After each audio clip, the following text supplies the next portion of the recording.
बिस्मिल्लाहिर्रहमानिर्रहीम, अस्सलामु अलैकुम। सुप्रीम कोर्ट से मैं हूं करामत मुगल और मेरे साथ हैं सईद बलोच साहब, सीनियर जर्नलिस्ट हैं।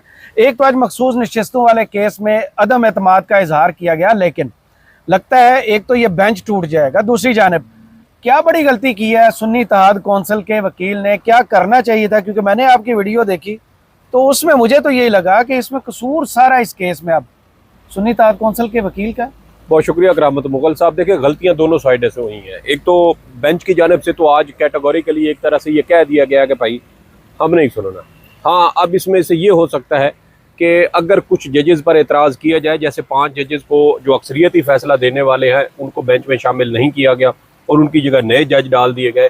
अब अगर उन जजेस के ऊपर कहा जाए कि ये फैसले का जो भी इस केस का फैसला आएगा उसके ऊपर सवालात उठेंगे, लोग कहेंगे कि अक्सरियती जजेस फैसला देने वाले जज सुप्रीम कोर्ट में ही मौजूद थे, उनको बेंच में शामिल नहीं किया गया, उनकी जगह मनपसंद जजेस को शामिल कर दिया गया।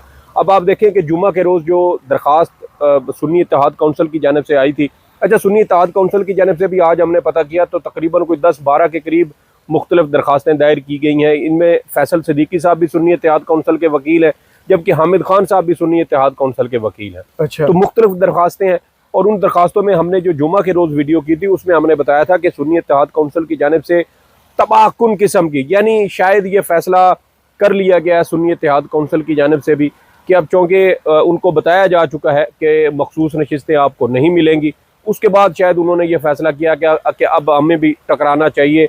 ये मसालियती या ये आजिज़ाना या बड़े ही हाथ बांधने वाला काम। हाँ, हाथ बांधने वाला काम जो है ना वो अब नहीं हो सकता। तो अब ये डू और डाई वाली सिचुएशन है, तो इसलिए अब हमें जो कुछ हमारे पास लफ्जी असला बारूद है वो हमें सारा इस्तेमाल करना चाहिए। सही। वो दरख्वास्त में जिस तरीके से नुकात उठाए गए, जजेस की बेंच में शमूलियत, और फिर हमने कहा था कि 26वीं आईनी तरमीम, फिर जुडिशल कमीशन, उसके तहत आईनी बेंच की तश्कील और आईनी बेंच में भी फिर जजेस को शामिल करना, ये सारा एक पूरा डिज़ाइन उसके अंदर एक्सपोज किया गया और इस डिज़ाइन को घिनौना इकदाम कहा गया।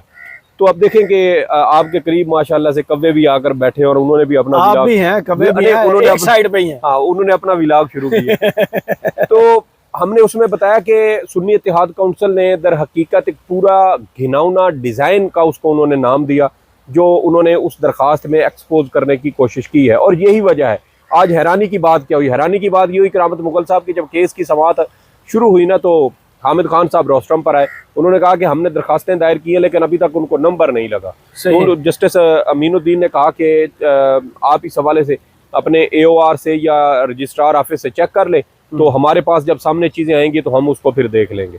उसके बाद उनको रोस्ट्रम से हटा दिया गया, वो बैठ गए और साथ ही उन्होंने अपने जो उनके असिस्टेंट हैं मुंशी, उनको उन्होंने कहा कि आप चेक करें। इस दौरान फैसल सिद्दीकी साहब आ गए। अब फैसल सिद्दीकी साहब जो सुन्नी इत्तेहाद कौंसिल के ही वकील हैं, लेकिन आज इस केस की समाअत के दौरान मैं समझता हूँ कि फैसल सिद्दीकी साहब ने कुछ गलतियाँ की हैं। गलतियाँ इस सेंस में की हैं कि फैसल सिद्दीकी साहब को इस मामले में जाना ही नहीं चाहिए था कि केस जो है वो 13 रुकनी बेंच हर सूरत होना चाहिए। मिसाल के तौर पे 2 जजेस पहले ही अपना इख्तलाफी नोट दे चुके हैं, लेकिन वो अपलोड नहीं हुआ था। देखिए, अपलोड नहीं हुआ था बिल्कुल, लेकिन उसमें भी बाद में पता चला जो एक पॉलिसी सामने आई थी कि जो बेंच का सरबराह होगा उसकी इजाज़त और मर्जी के बगैर कोई इख्तलाफी नोट भी जारी नहीं किया जाएगा। इतनी जमहूरियत खत्म हुई है? नहीं, उसमें जो हमें पता चला यहाँ पे चेक किया वो ये था कि बाज़ औक़ात ये होता है कि जो अक्सरियती फैसला है वो जारी नहीं होता और जजेस अपना इख्तलाफी नोट पहले लिख देते हैं। जैसे मखसूस नशिस्तों वाले केस में ही जस्टिस अमीनुद्दीन और जस्टिस नईम अफगान साहब ने किया। अब मखसूस नशिस्तों का तफसीली फैसला आ रहा है तकरीबन कोई 23-24 अक्टूबर को, लेकिन आपका जो ये था इख्तलाफी नोट थे दोनों जज साहबान के, वो 3 अगस्त को उन्होंने जारी कर दिया था। और 3 अगस्त को जारी करने का फ़ायदा फिर हुकूमत ने ये उठाया कि फौरी तौर पर उन्होंने जो इलेक्शन एक्ट था उसमें तरमीम की और तरमीम के ज़रिए मखसूस नशिस्तें PTI को या उनके जो दीगर लोग हैं उनमें बांटने से के खिलाफ उन्होंने कानून साजी कर दी। तो शायद याही अफरीदी साहब के जहन में ये वाला एक नुक्ता था, लेकिन अब जब जस्टिस आयशा मलिक साहबा इस पर कर चुकी, जस्टिस अकील अब्बासी साहब कर चुके, तो फिर उसके बाद मेरे ख्याल में फैसल सिद्दीकी साहब को अगर टू द पॉइंट जाना चाहिए था तो वो सिर्फ इस एक नुक्ते पर जाते और वो ये होना चाहिए था कि भाई वो जज जिन्होंने अक्सरियती फैसला दिया, अब चूँकि ये नजरसानी है, नजरसानी में जिन जजेस को शामिल किया गया है ये अपनी एक इंडिपेंडेंट राय रखते हैं। इंडिपेंडेंट राय रखने से हमें ये नुकसान होगा कि ये लोग अगर अपनी राय चेंज भी करते हैं तो हमारे खिलाफ फैसला आ जाएगा। मखसूस नशिस्तों का जो मरकजी केस है उसके अंदर ये हुआ कि उसमें 8 जज अपना अक्सरियती फैसला दे चुके हैं। अब अगर दीगर उनकी जगह वो फर्ज करें कि उन 8 में से 3-4 जज अपना फैसला तब्दील कर देते हैं तो उनको वजूहात लिखनी पड़ेगी। लेकिन ये जो नए जज शामिल हुए हैं बेंच में, इनको वजूहात भी नहीं लिखनी पड़ेगी। अच्छा, कि हमने अपना फैसला क्यों तब्दील किया, ये अक्सरियती फैसले के साथ भी जा सकते हैं। तो ये एक इशू बनता है यहाँ पर, और ये अहम नुक्ता यही था जो फैसल सिद्दीकी साहब को उठाना चाहिए था। और साथ ये भी कहना चाहिए था कि भाई वो 5 जज रिटायर भी नहीं हुए, वो सुप्रीम कोर्ट ऑफ पाकिस्तान में भी मौजूद है। जस्टिस अमीनुद्दीन इस वक्त आईनी बेंच के भी सरबराह हैं। इसके अलावा उस 3 रुकनी आईनी बेंच की कमेटी के भी ये सरबराह हैं, जिसके तहत ये बेंचेस तश्कील दिए जाते हैं। जज इधर आते हैं, जस्टिस मंसूर और जस्टिस मुनीब, तो फिर तो वो सीनियर इस बेंच में हो जाते हैं। असल इशू मफादात का है। जस्टिस सीनियर है ना, वो बेंच की सरबराही में वो आ जाते हैं, फिर क्या होता है? देखिए, मैं यही कह रहा हूँ कि ये मफादात का टकराव है। अच्छा। जस्टिस अमीनुद्दीन साहब को असूली तौर पर देखे, जब कन्फ्लिक्ट ऑफ इंटरेस्ट आता है तो फिर आपकी साख के ऊपर उंगलियां उठती हैं। लेकिन मामला ये है कि जहां अब जजेस को भी शायद अपनी साख की जरूरत नहीं है, उनको फिक्र ही नहीं है कि यार अवाम हमारे बारे में क्या सोचती है। और तबाहकुन किस्म के जैसे मखसूस ये फौजी अदालतों वाला फैसला दिया, करोड़ों लोगों को, अब देखिए 24 करोड़ से जायद लोग जितनी पाकिस्तान की आबादी है, आपने उन सब लोगों को फौजी अदालतों के सामने आपने हाथ पांव बांध के, मुल्क में आइन और अदालती निजाम ऑलरेडी मौजूद है। दूसरी जानब जस्टिस जमाल मंदोखेल साहब की तरफ से एक रिमार्क दिया गया कि क्यों ना सुप्रीम कोर्ट के तमाम जजेस पर मुश्तमिल बेंच तश्कील दे दिया जाए। लेकिन जस्टिस जमाल मंदोखेल साहब इससे पहले भी 2 बार जुडिशल कमीशन इजलास में भी ये तजवीज़ दे चुके हैं, और दोनों बार उनकी ये तजवीज़ रद्द कर दी गई। जो आप बात कर रहे हैं ना कि अगर जस्टिस मंसूर अली शाह और जस्टिस मुनीब अख्तर आ जाए तो फिर जस्टिस अमीनुद्दीन साहब की बादशाही खतरे में पड़ जाएगी। वही ना, फिर बेंच की सरबराही उनके पास चली जाएगी, क्योंकि जो सीनियर मोस्ट होगा वो आपने आइन के अंदर लिख दिया 26वीं आईनी तरमीम में कि जो भी आईनी बेंच के अंदर सीनियर 3 जज होगा वो ऑटोमेटिकली उसका सरबराह बन वो हैं। अब 26वीं आईनी तरमीम के पीछे वो सारे कहते हैं इनकी वजह से इनको हटाने की वजह से। मंसूर अली शाह का बहुत बार ये मसला भी बन चुका है, वो खत भी लिख चुके हैं। जस्टिस मुनीब अख्तर भी खत लिख चुके हैं कि पहले 26वीं आईनी तरमीम को तय किया जाए और उसके आईनी और कानूनी हैसियत जांचने के बाद ये सारे मुकदमात लगाए जाएं। तो ये बड़ा वैलिड ये नुक्ता था। तो मैं इसलिए कह रहा हूँ कि फैसल सिद्दीकी साहब को भी टू दी पॉइंट जाना चाहिए था। कहते हैं कि भाई 5 जज वो सुप्रीम कोर्ट में मौजूद है, उनको बेंच में शामिल करें, मसला हल हो जाएगा। लेकिन अगर तखीरी हरबत और इस्तेमाल करें, क्योंकि अक्सर जो वकील हैं उनको ज्यादा पैसे इस वजह से मिलते हैं केस को लटकाते जाए। मैं यही कह रहा हूँ कि मैं ये एक वाहिद नुक्ता ये नजर आ रहा है कि शायद केस को लटकाने के लिए, देखिए मैं ये नहीं कहता, वो तो अदालत ने कल कह दिया है ना उनको कि आप 11:30 बजे समाअत है तो आपने 1 घंटे के अंदर अंदर अपने 45 मिनट के अंदर आपने दलाइल देने। अगर आप नहीं देंगे तो जितना टाइम आप कहेंगे उसके बाद आपको आपके दलाइल नहीं सुने जाएंगे। तो इसलिए फैसल सिद्दीकी साहब, अब इसमें ये तो नहीं हो सकता कि वो महीना 2 महीने ये इसके ऊपर ताखीर करते रहे, ताखीर तो हो नहीं सकती। लेकिन सवाल यहाँ पर ये पैदा होता है, अगर ख्वाजा हारिस होते तो शायद कर भी देते। ख्वाजा हारिस को अलग एक प्रिविलेज मिलती है आईनी बेंच से, और मिली भी है मखसूस वो फौजी अदालतों वाले केस में। लेकिन यहाँ मामला कुछ और था, और मामला सादा सवाल होना चाहिए था कि भाई जब 5 जज सुप्रीम कोर्ट में मौजूद हैं तो बेंच में शामिल क्यों नहीं है। सवाल और उसमें अगर जस्टिस अमीनुद्दीन कहते, जस्टिस जमाल मंदोखेल होते, ये जस्टिस मोहम्मद अली मजहर होते, कहते जी हमने आईनी बेंच के सारे जजेस को इसमें ओ भाई आप लिखे ना जुडिशल कमीशन को।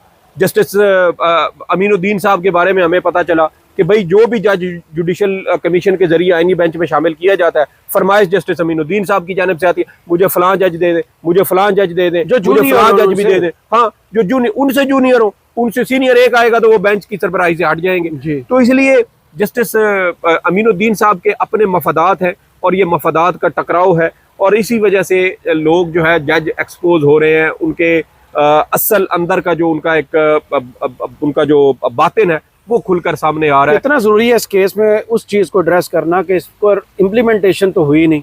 देखें, ये सवाल जस्टिस अकील अब्बासी साहब ने भी उठाया, जस्टिस आयशा मलिक ने उठाया कि जब आपने सुप्रीम कोर्ट के फैसले पर अमल दरामद ही नहीं किया तो फिर नजरसानी किस बात की? भाई नजरसानी तो आप तब मांगे ना, तो आप कहें कि हमने ये इम्प्लीमेंट कर दी है और अब इसके ऊपर नजरसानी करें।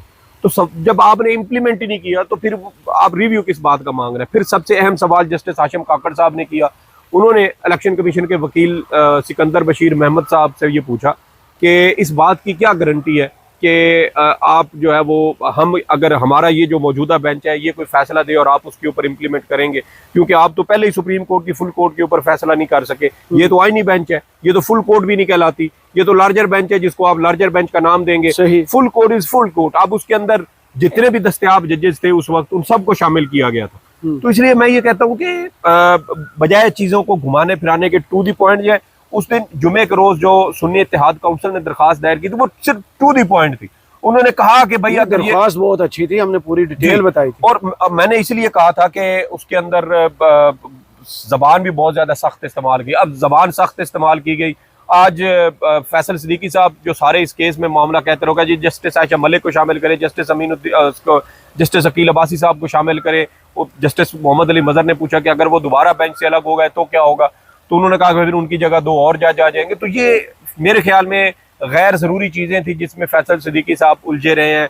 उसकी बजाय अगर आप ये कहते कि बेंच 13 रुकनी होना चाहिए, लेकिन इस पूरे अमल के दौरान सबसे अहम तरीन नुकता ये है कि आथर जज होना चाहिए और उनके साथ दीगर जजेस होने चाहिए, क्योंकि अगर वो जज अपना फैसला फर्ज करेंगे वो तब्दील कर जाए तो कहते हैं जी कि ठीक है हमारा पिछला फैसला गलत है, जज अपनी राय तब्दील भी करते हैं। उनके सामने कुछ ऐसे रख दिए जाते हैं, कन्विंस हो जाते, वो कहते ठीक है आपकी बात ठीक है, हम ये फैसला अपना चेंज करते हैं। तो फिर उनको वजूहात देना पड़ती। अब जो आपने नए जज शामिल किए उनको वजूहात भी नहीं देनी और उनकी एक अपनी आजादाना राय, वो पिछले फैसले के साथ उनके ऊपर वो बाइंडिंग भी नहीं है। तो इसलिए मैं ये, और काजी फायज ईसा के दौर में जब उनके खिलाफ सदारती रेफरेंस नजरसानी केस चल रहा था तो गलबन नवंबर या दिसंबर के महीने में जस्टिस फैसल अरब साहब रिटायर हो गए जी। उनकी रिटायरमेंट के बाद जस्टिस अमीनुद्दीन साहब, ये अमीनुद्दीन साहब बेंच का हिस्सा बने। नजरसानी केस में इन्होंने फैसल अरब साहब से मुख्तलिफ राय दे दी, कोई वजह आज तक नहीं लिखी। तो जो फैसल अरब साहब ने पहले मामला एफबीआर को भेजने की बात की थी, अब अगर वो होते, हाँ वो खत्म हो गया, अगर वो होते वो अपना फैसला तब्दील करते तो वो उसकी वजह लिखते। तो इसलिए मैं कहता हूँ कि ये जो जज है, मैं ये नहीं कहता कि ये इनका कोई किरदार ठीक नहीं है या ये आज़ादाना फैसला नहीं करेंगे, लेकिन इंसाफ के तकाज़ों को, शफाफियत को मद्देनजर रखते हुए ये सारी चीज़ें होनी चाहिए। और पीटीआई को, सुन्नी इत्तेहाद काउंसिल को इस बात पर सख्त मौक़िफ़ इख्तियार करना चाहिए। अगर बेंच की तश्कील के हवाले से इनके तहफ़्फ़ुज़ात दूर नहीं किए जाते तो वन एंड ओनली ऑप्शन ये है कि आप इस अदालती कार्रवाई का बायकॉट कर दें। कोई ज़रूरत नहीं है फिर इस बेंच के सामने किसी जज की इज्जत वकार तकरीम के ऊपर कोई दो राय नहीं है, लेकिन जब आपको वो बुनियादी आपके तहफ़्फ़ुज़ात दूर नहीं हो रहे तो फिर आपको इंसाफ मिलने की उम्मीद भी नहीं होनी चाहिए। और सबसे बड़ी बात कि ये केस जिस हफ्ते मुकर्रर हुआ था उससे एक हफ्ता पहले एस्टैब्लिशमेंट की जानिब से पीटीआई को पैगाम पहुंचाया जाता है कि हम आपको मखसूस नशिस्तें नहीं देंगे, और उसके अगले हफ्ते कह रहे हैं कि अगले हफ्ते फैसला। तो इधर चैलेंज हो रहा है, बेंच चैलेंज हो रहा है, 3 दरखास्तें आ रही हैं, वो तीनों मुस्तरद भी हो रही है। और अभी नजर आ रहा है, क्योंकि देखें काजी फायज ईसा के दौर से हम ये चीज नोट कर रहे हैं कि जब जज ये कह देना जी अच्छा जी आपके दलाइल कब होने, अच्छा आपने जैसे दलाइल देना दे, फैसला तो हमने करना है। हाँ। तो जब जज इस तरह की ऑब्जर्वेशन दे देना तो इसका मतलब ये है कि वो फैसला पहले से करके बैठा है। आप फजूल की एक तरह से बक बक कर रहे हैं, वो जिस वक्त आपकी ये फजूल बातें खत्म होंगी उन्होंने फौरन अपना फैसला अनाउंस कर देना। तो जहां चीजें ऑलरेडी डिसाइडेड नजर आ रही हो वहां पर मेरे ख्याल में गंद के अंदर आपको हाथ नहीं डालना चाहिए। आप पीछे हट जाए, जज साहबान को कहें आप बहुत काबिल एहतराम है, बहुत इज्जत वाले हैं हमारी सर आंखों पर, लेकिन सर हमें जो इंसाफ की उम्मीद होनी चाहिए थी वो हमें मिल नहीं गई। फर्क क्या पड़ेगा बायकॉट के, फर्क क्या पड़ेगा? ये अदालतें तो उसी तरह चलेंगी। पीटीआई छीना गया, मैं बताता हूँ, लेवल प्लेइंग फील्ड वाले में इतराज हुआ, मैं बताता हूँ, इमरान खान ने अपने सारे मुकदमात में किया, मैं बताता हूँ। बल्ले का इंतखाबी निशान वाला फैसला आया, बल्ला छीन लिया गया। उसके बाद गालबन पीर का उससे, क्योंकि हफ्ते को ये फैसला आया था शायद, और पीर के रोज जनाब आपके जो सरदार लतीफ कोसा साहब है लेवल प्लेइंग फील्ड वाले केस में काजी साहब के सामने पेश हुए और उन्होंने कहा काजी साहब आपने हमसे बल्ले का इंतखाबी निशान छीन लिया है, अब हमें आपसे इंसाफ की कोई उम्मीद नहीं है, लेवल प्लेइंग फील्ड वाली दरखास्त हम वापस ले रहे हैं। उसके बाद काजी फायज ईसा के पल्ले क्या रहा? आज पूरी दुनिया में मुंह छुपाता फिरता है, जहां उसको पाकिस्तानी देखते हैं जो अल्फाज इस्तेमाल करते हैं वो यहाँ वीडियो में बयान नहीं करता। तो आपकी इज्जत क्या रही? आपने सारी जिंदगी तो यहाँ नहीं बैठना। बड़े बड़े दुनिया में बादशाह है, जहां तक के कई नस्ल दर नस्ल चलने वाले फिरौन के दौर भी खत्म हो गए, उनकी बादशाहत भी रुल गई, आज हड्डियों के ढांचे बने पड़े हैं। यार आपने सारी जिंदगी इस अदालत में बैठना है, आपने सारी जिंदगी आईनी बेंच की सरबराही करनी है, अगले सांस का ना आपको पता, ना मुझे पता, ना किसी दूसरे शख्स को पता है, तो कम अज कम जिस मनसब पे बैठे हैं उसमें तो इंसाफ करें। आपके पीछे कुरान मजीद की आयत लिखी हुई है कि आप लोगों में हक और इंसाफ पर मबनी फैसले करेंगे। तो सवाल यह है कि क्या आप इंसाफ पर मबनी फैसले कर रहे हैं? भाई जब आप एक फ्री के तहफ़्फ़ुज़ात दूर नहीं कर रहे और यकतरफा चीजें लेके चल रहे हैं तो फिर उसके बाद पीछे ऑप्शन कोई नहीं है। हाँ, जब पाकिस्तान की सबसे बड़ी सियासी जमात इस आईनी बेंच पर तहफ़्फ़ुज़ात कर देगी, कहेगी कि हमें आपसे फैसले की उम्मीद नहीं है, हमें इंसाफ की उम्मीद नहीं है, तो फिर उसके बाद ये बैठ कर जो मर्जी करे, फिर इनकी कोई साख नहीं, कोई देखिए उनको तो पहले ही बता दिया गया ना कि हम आपसे मखसूस नशिस्तें छीन लेंगे, हम आपको मखसूस नशिस्तें नहीं देंगे। जब एक सियासी जमात को कैटेगोरिकली बता दिया गया हम आपको मखसूस नशिस्तें नहीं देंगे, फिर उसके पास पीछे ऑप्शन क्या वो हाथ बांध के ऐसे खड़ी रहे कि हमसे सीटें छीन रहे और हम तो ये जो फैसल सदीकी साहब ने अब पांव पर कुल्हाड़ी मारी है, इसका नुकसान सुन्नी इत्तेहाद कौंसिल या पीटीआई को कितना बड़ा होगा? देखिए नुकसान इस सेंस में है कि आज इनका सारा जोर ये रहा है कि जी जजेस की तादाद 13 होनी चाहिए। फर्ज करें कि अब कल को अदालत ये कह देती है जी ठीक है हम 13 जज ही कर देते हैं, उसके बाद आप कहेंगे अच्छा आप जस्टिस मंसूर अली शाह को भी इसमें शामिल करें, वो कहेंगे कल आप कह रहे थे कि 13 जज होने चाहिए, वो हमने आपकी जरूरत पूरी कर दी है, तो अब जस्टिस मंसूर अली शाह कहाँ से आ गए? तो इसलिए मैं कह रहा हूँ कि आपका 1 पॉइंट एतराज होना चाहिए था, और वो ये कि वो 5 जज जो इस वक्त सुप्रीम कोर्ट में है, जो अक्सरियती फैसला देने वाले हैं, जिनमें आतर जज भी शामिल है, जिन्होंने फैसला लिखा, आप उनको बाहर कैसे कर सकते हैं? या तो आप ये कहेंगे वो 5 जज रिटायर हो गए, दैट्स इट, हम मान लेते हैं कि ये हुआ है। बाकी अगर आप ये कहें जी कि हम पूरा आईनी बेंच बैठे हुए हैं, तो ये वैलिड नहीं है।